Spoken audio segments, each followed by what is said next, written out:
Hey everyone, and welcome back to the channel. Now, I know I haven't uploaded much lately, but I thought, you know what? I think I'm going to revamp an old series in new fashion. So, what I've done today is I've taken what some of you may be familiar with is the personal car reviews in Forza. Now, in Forza, I had a lot of, input and tuning and everything in the way I did everything, and me and my friends can make those videos, but you grow up and you be an adult and stuff happens, so it doesn't have much time to play anymore. So I thought I'd bring back the series today with War Thunder, and one of the first vehicles that I know how to play the best. I know how to maximize efficiency, I know how to get in and get out and get kills. Now you might be wondering what this vehicle exactly might be, and it might be foreign to some of you because you may have never seen this vehicle before. Because it's a rare vehicle. On PC it's rare at least. On the PlayStation you can buy it for like 20 bucks, get some Golden Eagles and few days of premium with it. But a lot of people on PlayStation tend to stray away from premiums just because it's the cheap struggle and it's a free-to-play game, and PlayStation exactly has the best run with free-to-play game DLCs. So with this plane, basically it's the A-26 Invader, which was never in the game before. Not until the past few updates, this plane was exclusively a unicorn-type plane in this game. Now, it still is for the variant it is, but the plane, that's the premium version. Few PC players got it. There was an event a couple years ago. I don't remember the event. Don't quote me on it. But this plane is the C, A-26C. The A-26, I think it's B, and I think the other one's a C, in the tree. They're both very, very good. Don't get me wrong.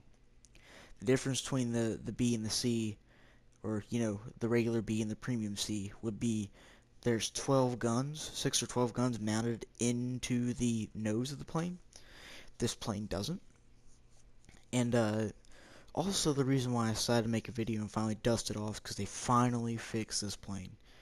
It took them like 2.5 years since the induction of this plane to finally fix the flight model, the damage model, the cockpit. Oh god, when they added cockpits for bombers, this thing looked horrible.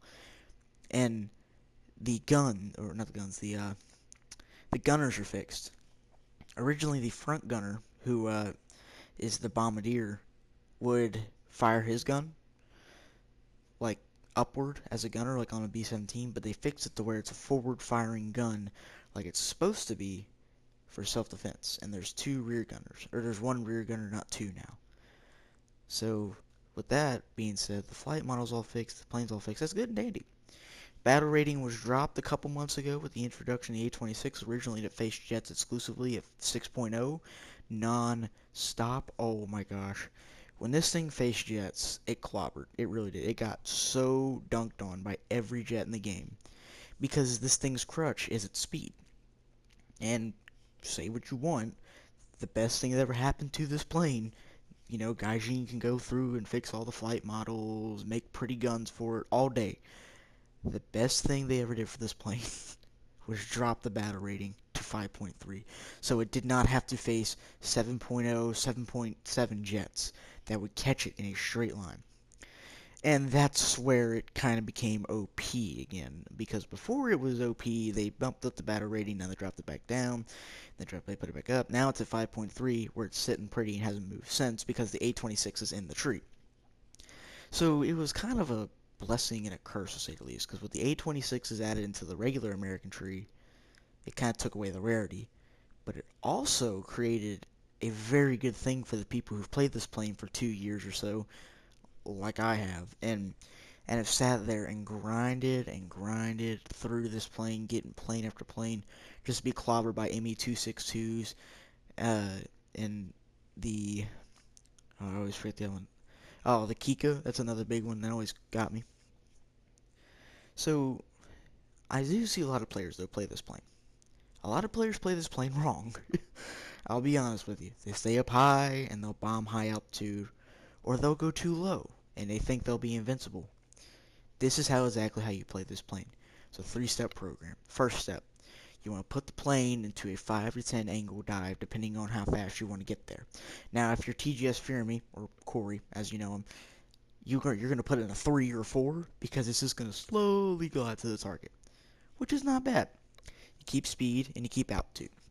But if you're like me and you're on places like Hokkaido or Norway or something like that where the map is kind of bigger towards the objective and not like Spain or anything like that, usually what I do is I'll put in a 10-degree dive and I'll throw it in that 10-degree dive and I'll turn on the 100% power. I won't web. The stat card will lie to you on this plane. This plane will break wings at almost 445 miles an hour. I'll put it up on the screen what that is in kph. I don't know exactly. I'm a imperial scrub. So it will break wings at 445 miles an hour. Indicated airspeed, of course. This plane, without an indicated airspeed, just regular speedometer, can go almost 450 miles an hour, roughly. And it's a really good plane overall, structurally. So that's what I was talking about. Saving grace wasn't a dive, and jets can pretty much catch you in a dive. Let's be serious. I mean, anything that's prop wise, jets will catch you in a dive. You have nothing you can do. You can only pull up. So I had to learn some pretty crazy maneuvers back in the day to avoid jets because I knew they couldn't turn with me. I still had a tighter turn time than half the jets I faced at 7.0 and faster acceleration. So I had the initial acceleration to get with, but not the actual speed. That's why I always stayed high and dived when it was necessary. Now the second thing you want to do is you're going to want to run this loadout right here. This loadout is going to be your saving grace as well. Because a lot of people run 4 1000s, and I don't know why they run 4 1000s. It really honestly boggles my mind why people run 4 1000s on this. Unless you're going for specific bombing targets like ground units, don't run 4 1000s. Run 2000s. Because the whole point of this plane is it's a plane you get in, you drop bombs, you get out. Pretty much what you're shooting for.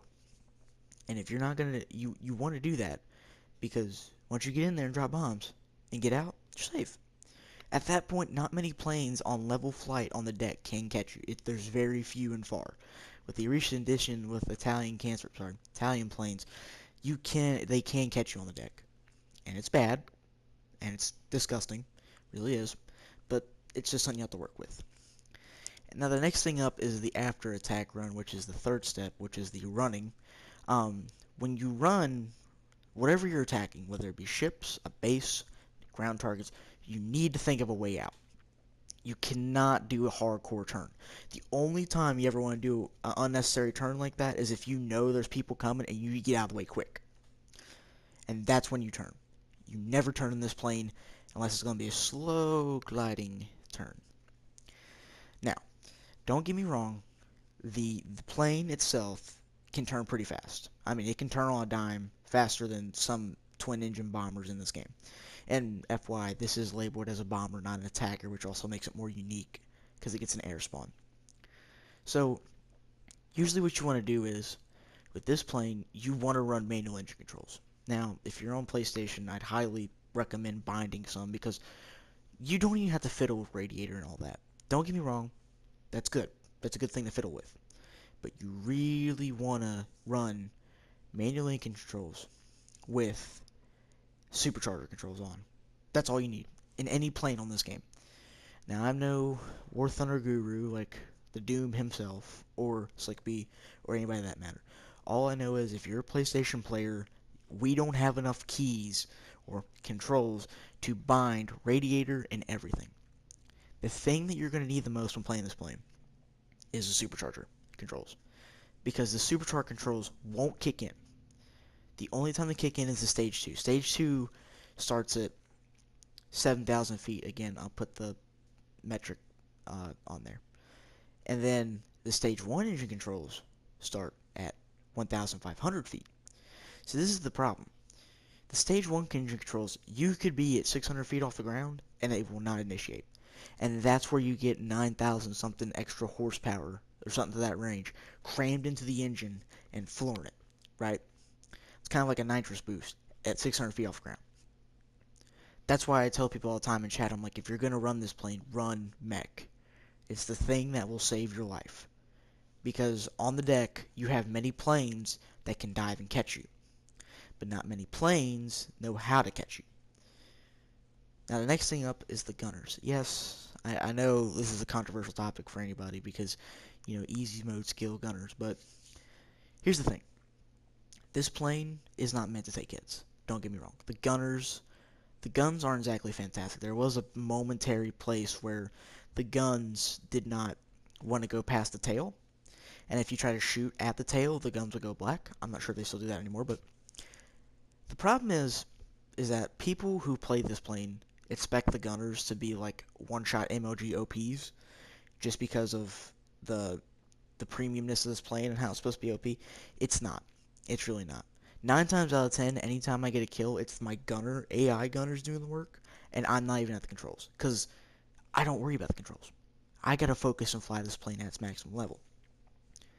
I'm not the person that goes around and runs gunners as I please. Even on my planes like B-29s, unless it's an emergency situation and I know they're in a really good plane, I don't run gunners. I don't. I don't see it as a necessary thing.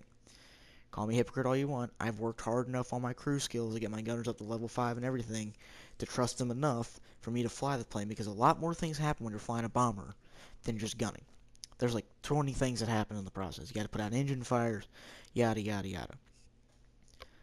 So pretty much this plane, you just want to play it right. The cooling systems on here are pretty good. You can cool the engines off pretty fast if you feel the need to wep all the time. And it's not one of these planes. Like, pro tip to PS4 players, don't give up on this plane. This plane is absolutely magical, and it will make you a ton of money. I'll show you my stat card on the screen here of how much money it will make us, or it will make you, to that matter, because I'm not part of your PlayStation, let's be honest here. It's a fantastic premium. It can roll people. People who see this plane automatically assume they can catch it in straight flight. The only people you ever have to worry about are the Russians, any Italian, Germans diving, and just don't even worry about Japanese. Japanese are just, don't even worry about them. They have feeble cockpits. Their planes are made out of basically paper. 2 shots and you're dead. So, pretty much just wrapping this up right here. The A-26, fantastic plane. 10 out of 10. Would buy it again if I had another account to play it on, honestly. And I just want to say thank you for watching, and sorry for the lack of videos. I'm going to try putting one up for the B-17 with TGS Fear Me here soon, or Court Honker, as some of you know. So, yeah, I'll talk to you guys in the next one.